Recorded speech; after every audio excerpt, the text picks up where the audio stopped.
Assalamualaikum warahmatullahi wabarakatuh. Selamat malam teman-teman. Jadi di pertemuan yang ketiga ini kita akan berbicara mengenai siklus akuntansi biaya dan laporan harga pokok barang yang diproduksi. Jadi sekilas mungkin kita akan membicarakan bagaimana alur dari biaya dalam siklus produksi. Oke, saya mulai teman-teman ya.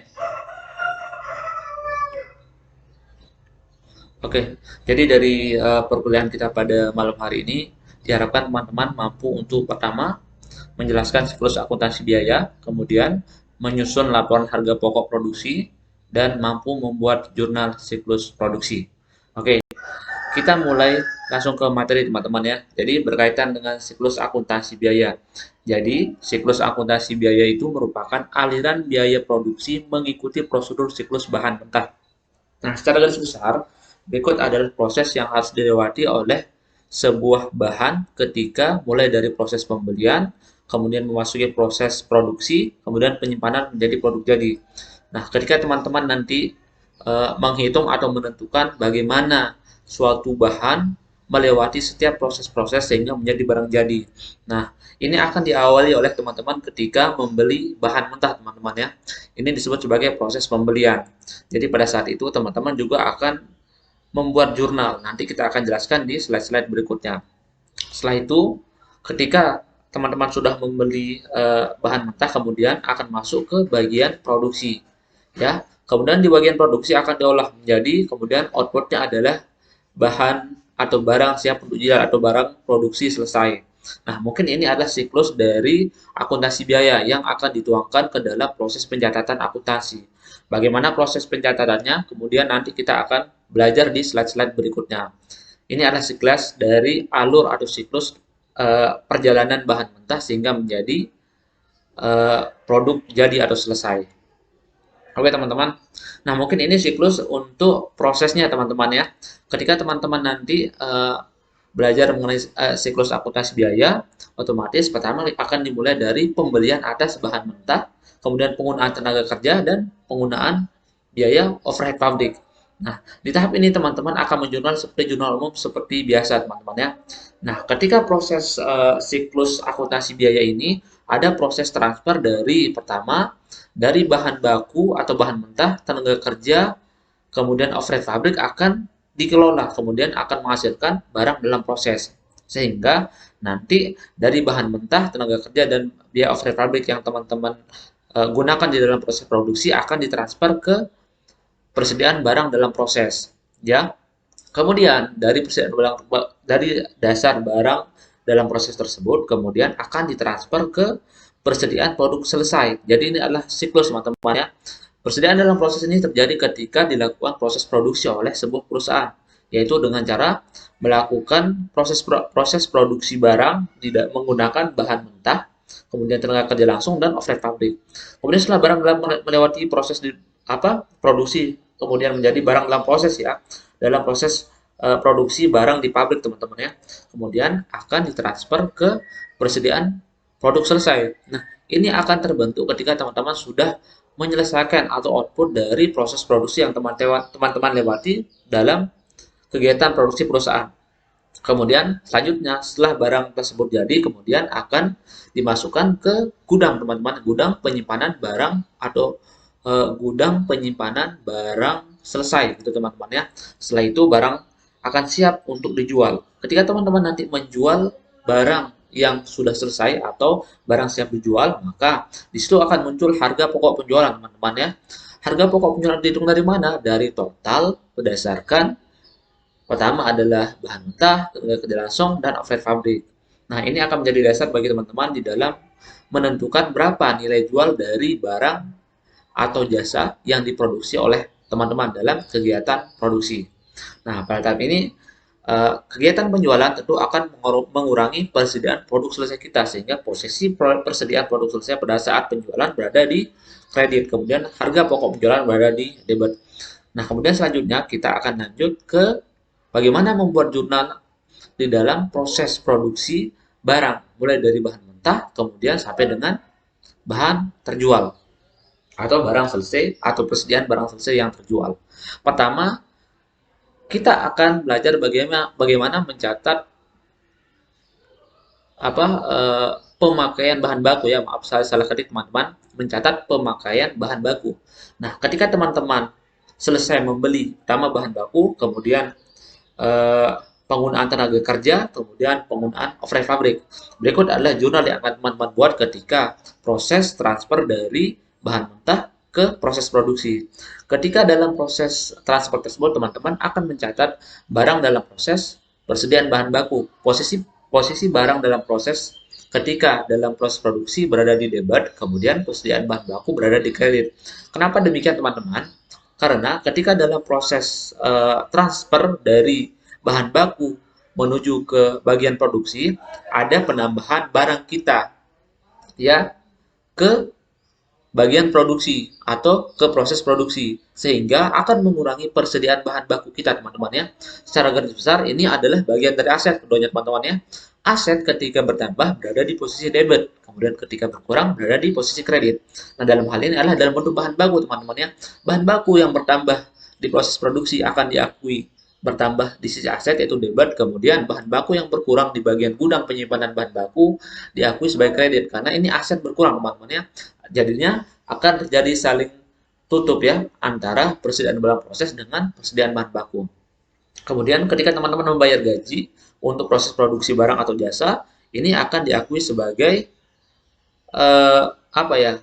Sebagai pengurangan atas gaji yang diperoleh di dalam proses produksi atau proses transfer atau pengakuan dari gaji yang dibayar atau upah yang dibayar dalam proses produksi. Nah, ini akan menambah nilai barang dalam proses kita, teman-teman ya. Karena pada saat itu terjadi transfer dari gaji yang kita bayarkan ke nilai dari persediaan nilai barang yang ada dalam proses produksi. Sehingga aset bertambah dalam bentuk barang dalam proses, posisinya di debit, kemudian biaya gaji berkurang, teman-teman ya. Biaya gaji berkurang, posisinya di kredit karena biaya gaji yang kita bayar kepada tenaga kerja akan ditransfer ke nilai dari harga pokok barang yang dalam proses. Kemudian ada biaya overhead pabrik. Jadi ini juga berkaitan dengan pengeluaran biaya-biaya selain dengan biaya tenaga kerja langsung dan biaya bahan baku. Contoh seperti ini. Ketika teman-teman mencatat proses transfer dari persediaan bahan pembantu, persediaan perlengkapan kantor, tenaga kerja langsung dan biaya penyusutan teman-teman. Ketika ini terjadi ketika terjadi proses transfer dari biaya overhead pabrik, maka akan mengurangi nilai overhead pabrik yang sudah kita catat sebelumnya ya. Nah, ketika proses transfer ke barang dalam proses, ini akan menambah aset kita di sisi barang dalam proses. Sebaliknya, akan mengurangi biaya-biaya yang sudah kita keluarkan ya. Biaya bahan pembantu, biaya perlengkapan, biaya tenaga kerja langsung, dan biaya penyusutan. Secara garis besar, ketika biaya berkurang, maka posisinya berada di kredit teman-teman ya. Sekarang kita akan belajar contohnya teman-teman ya. Nah, kemudian ini selanjutnya mencatat pemindahan produk selesai dari pabrik. Nah, ini juga berkaitan dengan yang tadi teman-teman ya. Setelah kita memindahkan mulai dari bahan baku, kemudian tenaga kerja, dan bahan overhead pabrik ke dalam barang dalam proses, terjadi proses produksi teman-teman ya. Nah, setelah proses produksi selesai, maka akan menghasilkan persediaan produk selesai atau persediaan produk jadi. Nah, persediaan produk jadi akan mengurangi nilai persediaan barang dalam proses atau proses pemindahan dari persediaan barang dalam proses ke persediaan barang jadi. Kedua ini termasuk di dalam aset teman-teman ya. Nah, ketika proses produksi selesai, maka akan muncul persediaan barang jadi. Secara garis besar, aset kita bertambah dalam bentuk persediaan barang ya. Nah, hal ini akan menambah akan menambah nilai aset kita di posisi debit dalam bentuk persediaan barang jadi. Kemudian akan mengurangi aset kita di sisi persediaan barang dalam proses sehingga ada kesinambungan antara proses yang terjadi mulai dari proses produksi kemudian proses pemindahan ke persediaan barang selesai. Nah, kemudian setelah itu ketika kita menjual hasil produksi kita atau barang dalam barang yang sudah selesai kita produksi atau dalam hal ini persediaan barang selesai, maka kita akan menjurnal pertama proses penjualan akan mengurangi persediaan barang kita atau secara garis besar aset berkurang. Aset berkurang posisinya di kredit sehingga teman-teman akan menjurnal harga pokok penjualan pada persediaan barang selesai. Begitu ya. Nah, mungkin ini sedikit contoh teman-teman ya. Contoh soal pertama, dibeli bahan baku seharga 100.000 dan bahan penolong senilai 25.000 dibayar 3 bulan yang akan datang. Ya, ini proses pembelian secara kredit teman-teman ya. Ketika teman-teman membeli bahan baku dan bahan penolong, maka teman-teman akan mencatat persediaan bahan baku dan persediaan bahan penolong pada utang dagang. Nah, dalam hal ini persediaan bahan baku dan persediaan bahan penolong merupakan bagian dari aset teman-teman ya. Sehingga ketika aset bertambah, maka posisinya di debit teman-teman ya. Kemudian ketika hutang bertambah, maka posisinya di kredit. Persamaan dasar akuntansi teman-teman ya. Gampang ya. Kemudian digunakan bahan baku 75.000 dan bahan penolong 25.000 untuk proses produksi di bulan ini. Ya, oke teman-teman ya. Pertama, kita sebagai seorang admin akan mencatat proses penggunaan bahan baku dan bahan penolong dalam bentuk biaya teman-teman ya, pengeluaran biaya. Nah, kemudian proses penggunaan ini akan mengurangi persediaan barang kita, yaitu persediaan bahan baku dan bahan penolong. Sehingga dalam hal ini ada penambahan biaya teman-teman, biaya bahan baku dan biaya bahan penolong. Kemudian ada pengurangan persediaan bahan baku dan persediaan bahan penolong. Secara garis besar, ini akan menambah biaya kita berada di posisi debit senilai 75.000 dan 25.000 dan pengurangan persediaan kita ya senilai 100.000 juga dalam bentuk 75.000 persediaan bahan baku dan 25.000 persediaan bahan penolong. Oke ya. Nah, kemudian terjadi pembayaran gaji atau upah dalam proses produksi. Nah, ketika hal itu terjadi, maka teman-teman harus mencatat biaya gaji pada kas. Biaya gaji pada kas ya, karena ada penambahan biaya dan pengurangan kas kita atas pembayaran gaji atau upah dari proses produksi. Kemudian, di dalam proses produksi juga terjadi penggunaan mesin teman-teman ya. Nah, sehingga pada contoh soal ini ada biaya penyusutan mesin sebesar 50.000 dan gedung 30.000. Nah, dalam proses produksi teman-teman, kita harus mengakui berapa nilai penyusutan atau penggunaan atas mesin produksi yang kita gunakan dan penggunaan gedung tempat kita berproduksi teman-teman ya. Karena ini akan dibebankan kepada harga pokok produksi atas barang yang kita produksi. Kemudian lawannya adalah akumulasi penyusutan teman-teman ya. Ini akan mengurangi nilai dari gedung dan mesin yang kita gunakan.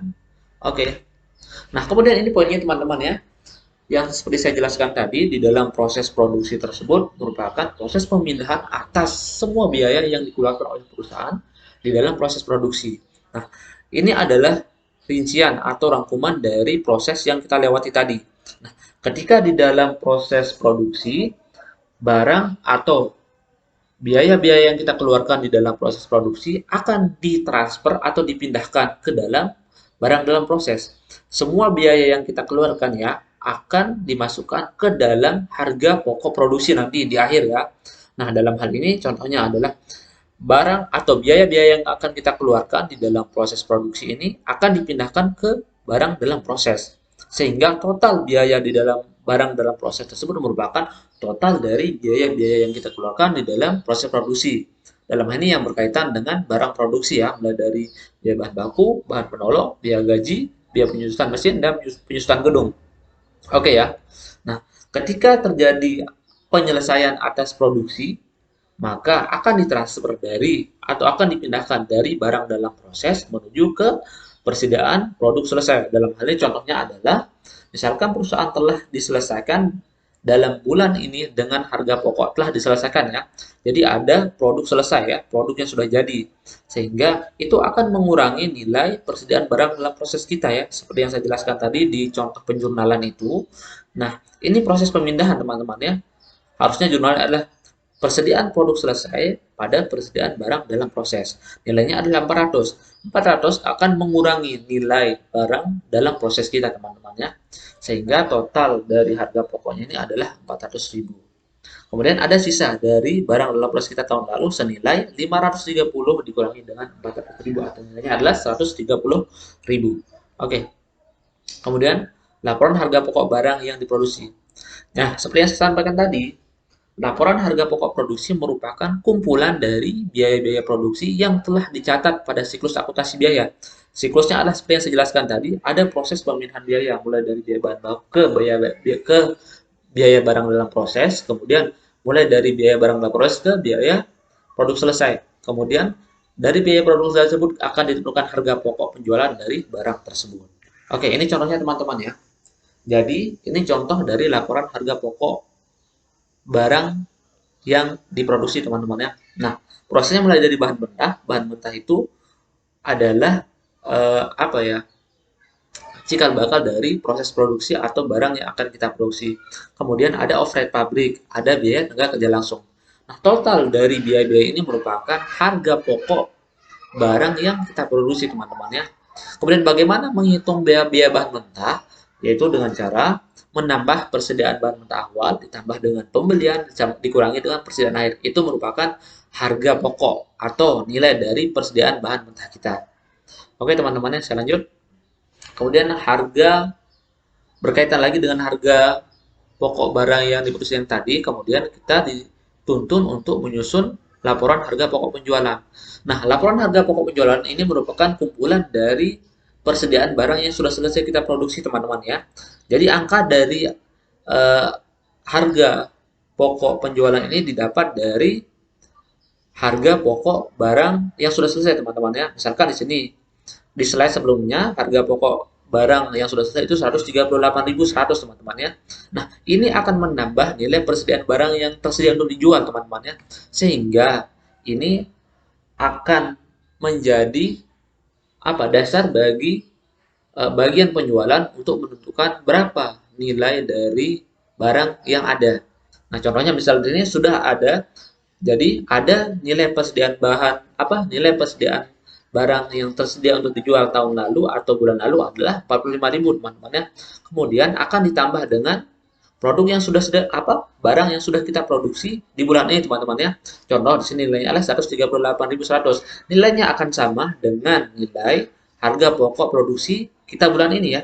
Sehingga ini akan menambah nilai produk yang siap untuk dijual, teman-teman ya. Konsepnya sama seperti bahan mentah yang tadi. Oke, teman-teman bisa lihat rumusnya di sini ya. Nah, kemudian, nilai dari harga pokok ini akan menjadi dasar bagi kita di dalam proses penyusunan laba rugi, teman-teman ya. Nah, caranya adalah ketika terjadi penjualan kan ada margin. Nah, margin itu akan menjadi total penjualan kita, teman-teman ya.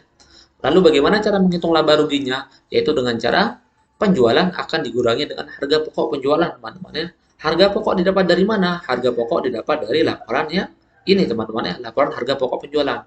Ya. Kemudian akan menghasilkan laporan laba rugi. Berikut adalah contoh laporan laba ruginya. Kemudian biaya-biaya yang dikeluarkan di sini merupakan biaya selain bahan produksi, teman-teman ya.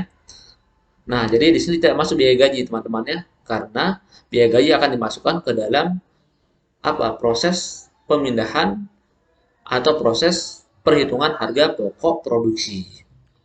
Nah, kemudian ini yang terakhir, teman-teman, laporan laba ditahan. Jadi laporan laba ditahan adalah laporan atau laba yang tidak dibagikan, teman-teman ya, atau laba yang digunakan untuk operasional perusahaan kembali. Oke, kemudian ini didasarkan atas laporan keuangan yang ini ya, laporan laba rugi yang ini.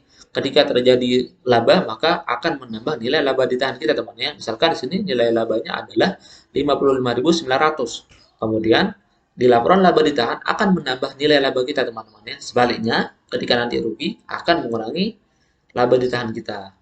Oke. Nah, kemudian ini komponen atau elemen dari biaya produksi, teman-teman ya. Seperti yang saya jelaskan tadi, ada 3 komponen di dalam proses produksi atau perhitungan biaya produksi. Pertama, ada biaya bahan mentah, kemudian ada biaya tenaga kerja langsung, dan biaya overhead pabrik.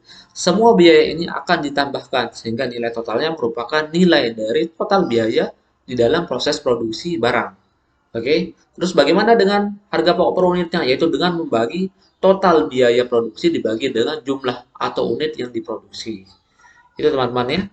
Sekian, mungkin itu aja penjelasan dari saya mengenai siklus akuntansi biaya dan bagaimana perhitungan atau penjurnalan di dalam proses siklus akuntansi biaya. Sekian teman-teman. Assalamualaikum warahmatullahi wabarakatuh.